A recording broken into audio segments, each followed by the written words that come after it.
आज हम लोग एक और इम्पोर्टेंट सब्जेक्ट की चर्चा करेंगे कि इस सब्जेक्ट का जो होने वाला एग्जाम है उसमें किस तरह के क्वेश्चन पूछे जा सकते हैं। और यह सब्जेक्ट है अप्लाइड फिजिक्स सेकंड।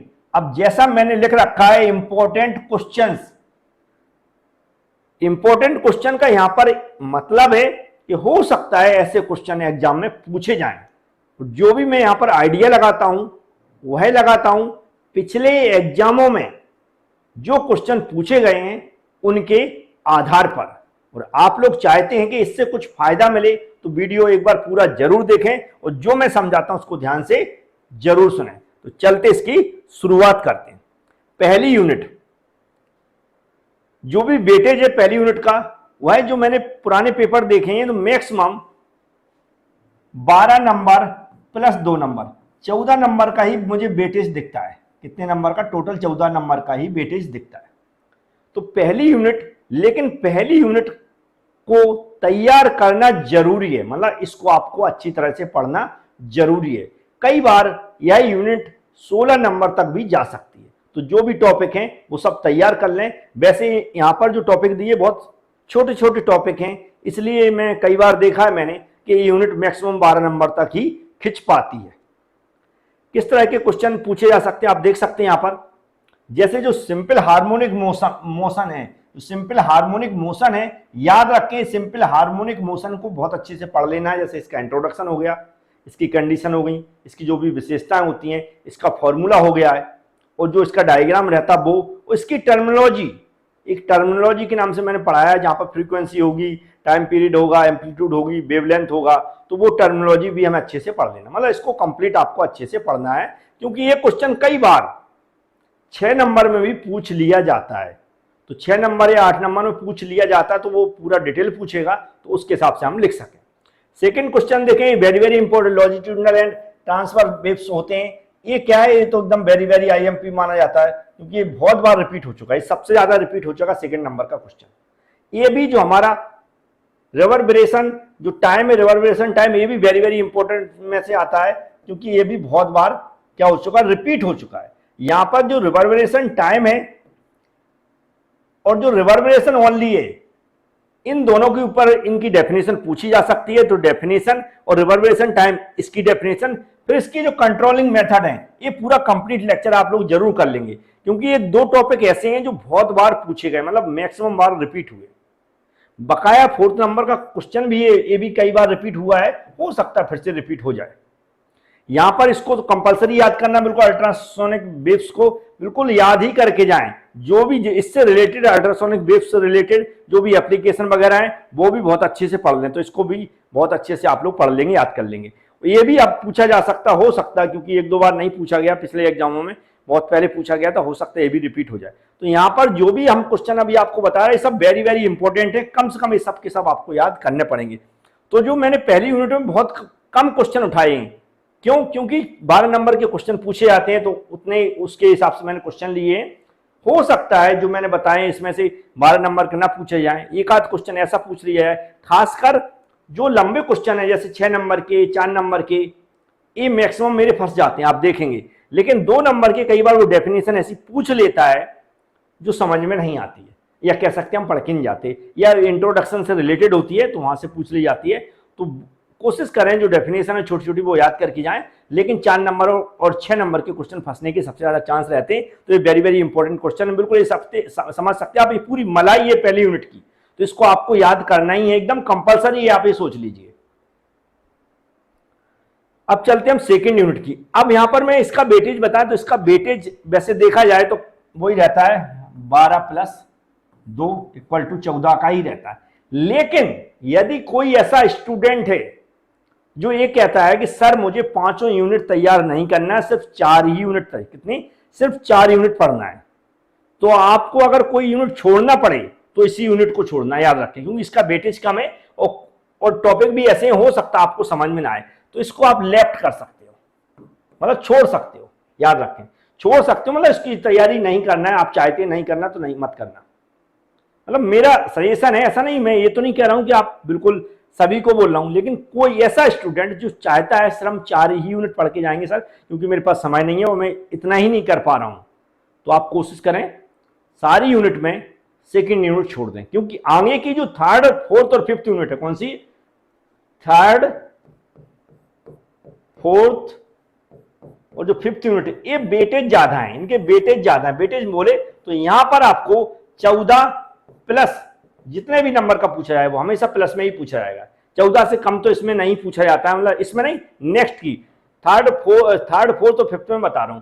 तो अगर आपको छोड़ना है तो इसी यूनिट को छोड़ें, और नहीं छोड़ना तो जो क्वेश्चन मैंने दिए वो कम से कम पढ़ के जाएं। जैसे आप देख सकते हैं जो लॉ ऑफ रेफ्रैक्शन क्या होता है, जो हमारा total internal refraction and right necessary condition क्या होती है, refractive index and critical angle क्या हो सकता है, जो लेंस के आधारित क्वेश्चन है विद फॉर्मूले, ये भी हमें करना है।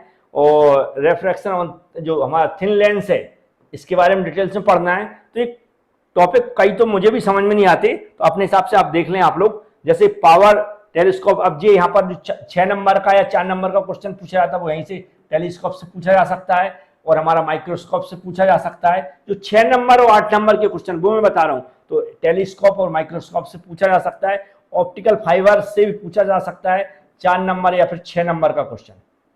बकाया यहाँ पर जो ऑप्टिकल फाइबर की अगर देखेंगे तो 2 टॉपिक बनते हैं और दोनों में से कोई ना कोई एक हर बार पूछा जाता है, दोनों में से कोई ना कोई एक हर बार पूछा जाता है। अगर आपको जिससे पहले जो मैंने क्वेश्चन बताए थे उसके हिसाब से देखा जाए तो ये ज्यादा इंपॉर्टेंट क्वेश्चन है। क्यों? क्योंकि ये 4 या 6 नंबर में पूछे जाते हैं। कभी भी याद रखें ये पेपर ऐसा है जिसमें पास होना जरूरी है। बहुत सारे स्टूडेंटों को मैं क्लियर बोल दूं, आप फर्स्ट ईयर में ऐसा ना सोचे कि बहुत परसेंटेज बन जाए। अगर फर्स्ट ईयर में आप टोटल सब्जेक्ट AC बोलते हैं ना, ऑल क्लियर, सभी सब्जेक्ट पास होकर निकल के अब थर्ड सेम में पहुंचते हैं तो आपके लिए बहुत अच्छी खबर है, क्योंकि फर्स्ट ईयर में जो सब्जेक्ट रुकते हैं वो आगे बहुत परेशान करते हैं। इसलिए आप कोशिश करें ये जो सब्जेक्ट है फिजिक्स, इसको कैसे भी निकाल लें। जैसे क्या होता है, अगर पूरा क्वेश्चन नहीं फंसता, किसी क्वेश्चन में 6 नंबर का हमें अच्छे से आ रहा है तो 6 नंबर का अटेम्प्ट कर दें। ऐसे जो सॉलिड क्वेश्चन है 30 से 35 या 40 नंबर तक का, आप 40 नंबर तक का सॉलिड करके आए, 35 नंबर का भी सॉलिड करके आते तो भी आपके लिए अच्छा है। तो वो क्वेश्चन ढूंढें। जैसे मैंने कहा सेकंड यूनिट में हो सकता है आपको पहला पार्ट ना बन रहा हो, दूसरे पार्ट में अच्छे क्वेश्चन बन रहे हो तो अटेम्प्ट करके आ जाए। तो ये कुछ इंपॉर्टेंट क्वेश्चन 4 और 6 नंबर के पूछे आते हैं। नहीं तो मैं कहता हूं कि लेफ्ट कर देना सेकंड यूनिट और थर्ड, फोर्थ, फिफ्थ और फर्स्ट कर लेना। चलो थर्ड यूनिट आ गई, इसका वेटेज अच्छा है, 14 प्लस वेटेज है। 14 प्लस का मतलब 16 नंबर हो सकता है, 18 नंबर हो सकता है, कुछ भी हो सकता है, कितने नंबर की भी पूछी जा सकती है, ठीक है। लेकिन अच्छे क्वेश्चन है, यूनिट भी अच्छी, समझ में भी आएगा आपको। नॉर्मली ये जो हमारी इलेक्ट्रिसिटी है उस पर आधारित है कि यूनिट चार्ज क्या होता है, इलेक्ट्रिसिटी कैसे डिफाइन किया जाता है, उसका फॉर्मूला, इलेक्ट्रिक फ्लक्स क्या होता है और जो हमारा इलेक्ट्रिक पोटेंशियल क्या है, ये सारे क्वेश्चन पूछेगा। IMP को इलेक्ट्रिक फील्ड इंटेंसिटी, ये सारे IMP क्वेश्चन है, जितने भी मैंने लिए सारे IMP क्वेश्चन बार बार रिपीट हुए। ये देखो कूलम्ब्स का लॉ बार बार रिपीट हुआ है, यहाँ पर जो गॉस थ्योरम है ये भी बार बार रिपीट हुई है, यहाँ पर कैपेसिटर है ये भी बार बार रिपीट हुआ है। सारे क्वेश्चन रिपीट होने वाले लिए, यहाँ पर किसी पे भी आप ऐसा नहीं कह सकते कि ये क्वेश्चन नहीं पूछा जा सकता, रिपीट होंगे। याद रखें बहुत सारे क्वेश्चन रिपीट होंगे।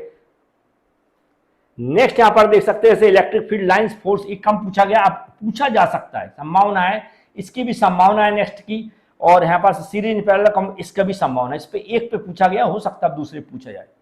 तो ये जो भी क्वेश्चन है इसके स्क्रीनशॉट वगैरह लेके रख लें या नोट कर लें या अपनी बुक में निशान लगा लें, ठीक है। थर्ड यूनिट के जो क्वेश्चन थे जरूर करना है, जैसे मैंने कहा थर्ड, फोर्थ, फिफ्थ तो आप करके जाएं कम से कम, वो फर्स्ट कर लें। 4 यूनिट आप आराम से कर सकते हैं, सेकंड छोड़ दें, आपको लगता है तो तैयारी कर सकते हैं, तैयार करके आए। यहाँ पर फोर्थ यूनिट में देखें तो जूल्स लॉ आ गया है और जो ब्रिज हो गया, सारे वेरी वेरी इंपॉर्टेंट, कोई भी ऐसा नहीं है।